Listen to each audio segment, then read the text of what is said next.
እነኚህን 3 ህልሞች ካየህ ወይ ካየሽ ለማንም እንዳትናገሩ ለህልም ፈቺ ቢሆን እንኳን። ምክንያቱም እነኚህ ህልሞች ጥሩ ነገርን አያመለክቱም። የዛ ሰው ሞቱ አጀሉ መቅረቡን ወይ ደግሞ ከፊቱ ትልቅ ፈተና እንደተጋረጠ የሚያመለክት በመሆኑ እነኚህ ህልም ካያችሁ ለራሳችሁም ይሁን ለሰውም ለጓደኛም ብታዩ እንዲህ አይነት ህልም አይቻለው ብላችሁ እንዳታወሩ። ከቻላችሁ ዱዓ አርግ በሉት፣ ዱዓ አብዛ በሉት፣ ወይ ደግሞ ዱዓ አርጉለት እንጂ ይህንን ህልም መናገር አይጠበቅባችሁም። እነኚህ 3 ህልሞች የቶቹ ናቸው? አብረን እናያለን። አንደኛ፣ በህይወት እያለክ ወይ በህይወት እያለክ ሲቀብሩ ከተመለከትክ።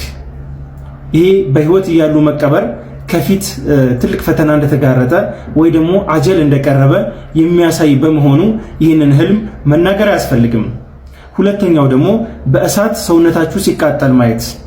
ይህም ከፊት ያለ ትልቅ ችግር እንዳለና ፈተና እንዳለ የሚያመለክት በመሆኑ ይህንንም መናገር አያስፈልግም። ሶስተኛ፣ ከቋጥኝ ላይ ወይ ከተራራ ላይ ወይ ከትልቅ ገደል ወደ ታች ሲወረውሩ ከተመለከትክ ይሄ ትልቅ ፈተናና ችግር ከፊትህ እንደተጋረጠ የሚያመለክት በመሆኑ ዱዓ ማብዛት እንደዚሁም ለሰውም ካየን ደግሞ ለዛ ሰው ዱዓ ማድረግ ነው የሚያስፈልገን እንጂ ይህንን ህልም ማውራቱ ጥቅም የለውም። በህልም ብርን ማየት ምን ያመለክታል? በቀጣይ ቪዲዮ የምሰራላችሁ ይሆናል። ከተመቻችሁ ቀጣይ ብላችሁ ጻፉልኝ። ሼር እና ኮፒ ሊንክ እንዳይረሳ። አሰላሙ አለይኩም ወራህመቱላህ